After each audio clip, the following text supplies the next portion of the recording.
Honestly, I love playing heavy. There's just something so fun to me about being this 300 health behemoth whose only worry is filling his enemy with bullets. Heavy has probably the most straightforward approach to killing the enemy team, but to me, the simplicity is just super appealing since I can just shut off my brain after a long day and shoot whatever moves on my screen.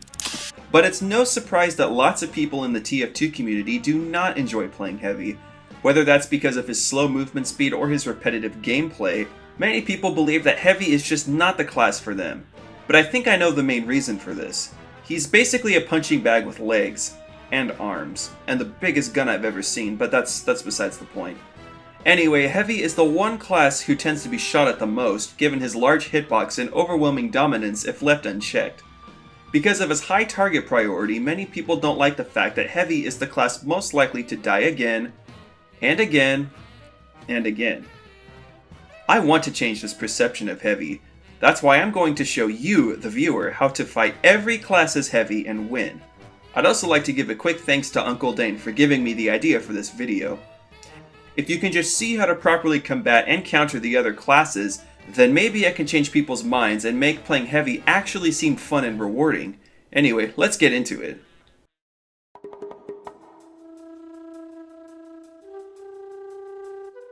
Fighting Scout as Heavy can often be tricky, as Scout's fast movement and devastating close-range damage can quickly overwhelm you if you're not careful.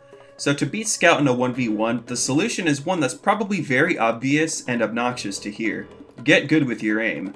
Tracking is one of the most important skills to have as a Heavy because its constant stream of bullets serves no purpose if you can't even hit an enemy with it. Oh, this is some Team Fortress 2 shit, okay. He said it! He said it! So especially with Scout, tracking him with your minigun is of the utmost importance. Sure, Scout can quickly overwhelm you with 3 clean meat shots, but to do so, he's gonna have to get very close to you. Luckily for you, as the Heavy, close range is your most powerful range, so being able to track the Scout with your minigun when he's this close to you will ensure that you'll come out on top. You look pretty good. On a related note, Heavy's 300 base health comes especially handy against Scout, as with the other 8 classes, 2 meat shots will take all of them down. But with the extra health you have as a Heavy, you're capable of surviving that second meat shot. So practice your tracking and you'll be able to beat Scout much more than you ever could before.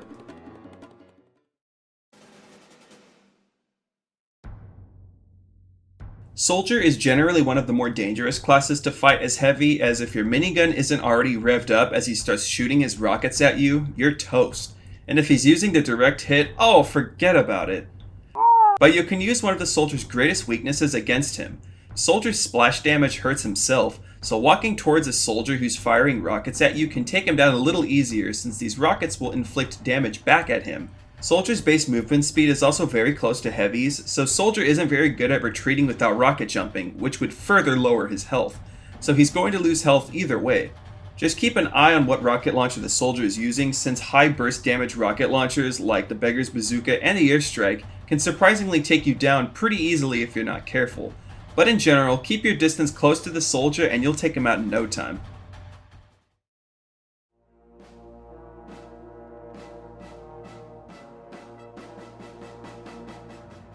Okay, this isn't even really a fair matchup in most cases. Heavy's high damage at close range will almost always counter Pyro's own close range damage unless you're either a fresh install or just happen to forget what tracking is because you're having a really bad day. Watch out though, as during these close range encounters with a Pyro, they have plenty of weapons that have high burst damage such as the flare gun and the Dragon's Fury. If you're not careful, a Pyro can quickly take you down before you even realize what happened. Also, the Pyro's flames can become annoying clutter on your screen, so this coupled with the ability to take you down with high burst damage can make fighting Pyro both disorienting and dangerous in a handful of situations. To me, the best solution for this matchup would be to fight a Pyro at varying ranges depending on what weapons they're using. For any of the flamethrowers, try to fight the Pyro at medium range. This is just far enough to where the Pyro either can't hit you at all or where their flames will just barely start to tickle you, and where you're able to safely gun them down with reliable damage. But in the cases where the Pyro is using the Dragon's Fury or the flare gun, I'd recommend trying to fight them at close range, as high burst damage weapons will still deal heavy damage at both medium and close ranges, and close range is where Heavy can really give Pyro a run for their money.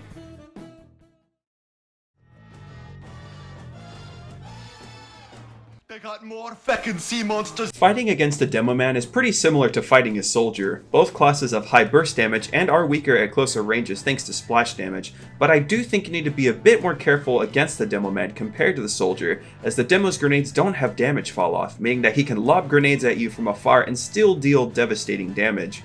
And if you're revved up trying to shoot at him at longer ranges, you're only making it easier for him to hit you with your slow, revved up movement speed. So again, like Soldier, try to get closer to the Demoman when facing him one-on-one. I should give a quick mention to fighting Demo Knights, as they can be both easier and a bit more difficult when fighting them in certain situations. If a Demo Knight is at long to medium range, then there's almost a 100% guarantee that you'll gun him down before he's even able to charge at you. If he's in melee range though, watch out. If you're trying to track him at closer range, he can more easily leave your field of view while getting pot shots, or pot swings I guess, at you. And if he's got a crit dealing sword like the Scotsman Skullcutter or even the you'll be taken out pretty quickly. So against a Demo Knight, try to watch your surroundings and keep your distance.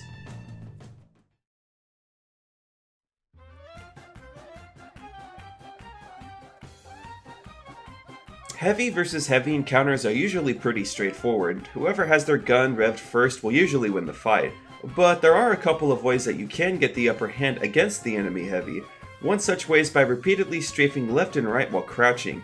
This is useful against every class encounter, but I believe it's the most useful against another heavy since he's the most reliant on tracking to deal damage out of all the classes, so throwing off his aim will help keep you alive. Another method of winning a heavy 1v1 is your weapon choice. If you find yourself on the losing end of heavy v heavy encounters, use the Tomislav to get the silent jump on your enemy heavy. If you're on defense or have a dedicated healer keeping you alive when fighting an enemy heavy, try the Natasha or Breast Beast to spice up your fights during these encounters. If you're on your own though, the stock minigun and Tomislav are going to be your best options. And you might have different preferences as to which weapon you use to fight a heavy. These are the ones that I found most useful, but yours of course might differ. Just choose whichever minigun you're most comfortable with and try to improve with it. Dodge and weave the enemy heavy while keeping your tracking steady, and 9 out of 10 times you'll come out on top.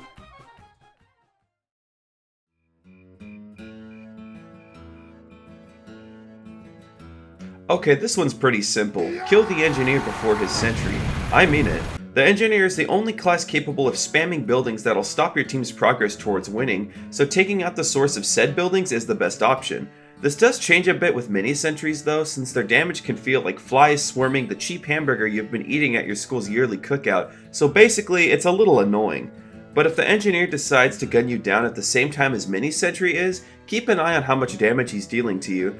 Being damaged from 2 angles simultaneously can be a bit distracting, so taking out the engineer before his mini-spawn is the best route to take. There are a couple of weapons the engineer has that can make your heavy gameplay a living hell, so keep an eye out for them. Mainly the Widowmaker, Panic Attack, and Wrangler are your biggest competitors. The Widowmaker for a near bottomless damage source thanks to its reload on hit mechanic and your fat hitbox, the Panic Attack for its ability to break the 100 damage threshold, making it possible to take you down to 3 shots instead of 4, and the Wrangler for, well, obvious reasons. But to bring it all home, kill the engineer before his sentry. If you die in the process, it's still better to kill the guy creating game-stalling buildings and let your team finish these buildings off than it is for the engineer to live and stop your team from progressing in the first place. I'm sorry, engineer, I love you man, but the heavy has to get a win every once in a while.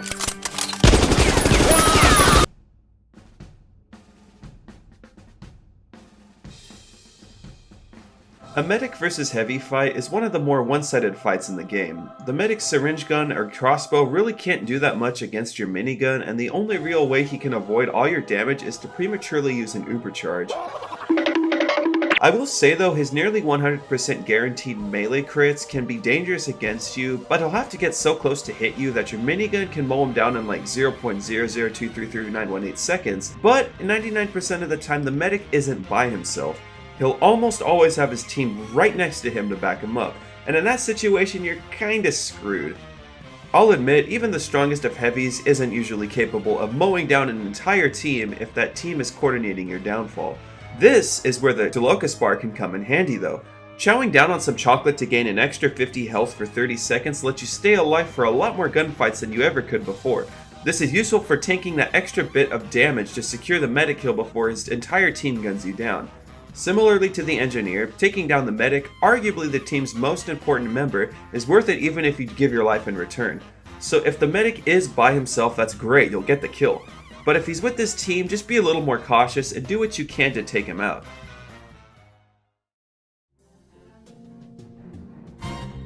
Don't peek his sightline. Just don't. Fighting Sniper is probably the most balanced interaction in regards to game design. You're crazy strong at close range and he's crazy strong at long range. If either of you is in the other's optimal range, you're at a major disadvantage. Your inverse effective ranges pretty much counter each other perfectly, except there's one small problem. The Sniper is almost always going to be far away from you. So when you do have to cross the sightlines we just talked about, what can you do? Similarly to fighting the medic, the Delocus bar can help you cross sightlines a little safer since the extra 50 health can make you survive 2 quick scope headshots. Pair these with the Fists of Steel and you're much harder to kill than before. So really, in a 1v1 against the Sniper, you're not really going to actually be fighting him that much. You're mostly just trying to avoid him in the first place. But in the situations where you do have your minigun revved up and he's looking right at you through his scope, the only thing I can really recommend is to try and pepper him with your minigun. If you're lucky, he'll take a little bit of damage and have his aim thrown off slightly. Combine this with the random strafing I mentioned in the heavy v heavy section of this video, and you might be able to survive some of his shots.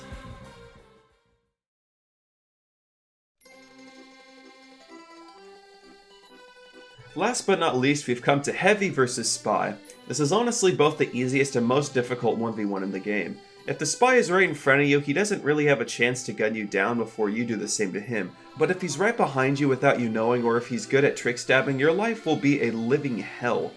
So when fighting Spy as Heavy, I have only 2 pieces of advice. Constantly check your back and keep your distance. Checking your back seems simple enough, but the second someone starts shooting at you, your brain can only tell you, "Shoot him back, shoot him back!" When this happens, you tend not to consider your surroundings, giving the Spy the perfect opportunity to take you out. In these situations, I'd recommend doing something crazy stupid. No matter who you're shooting at or who's shooting at you, turn around and check your back every so often.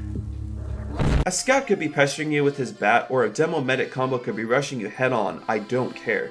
Take a second, stop immediately what you're doing, and check your back. If you don't see an enemy Spy, disguised or not, behind you, turn right around and continue shooting whatever was right in front of you. I found it to be an effective way to stop Spies right in their tracks.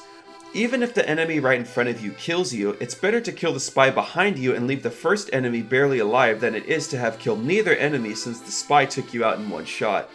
Now, if you do see a Spy near you, keep your distance as well.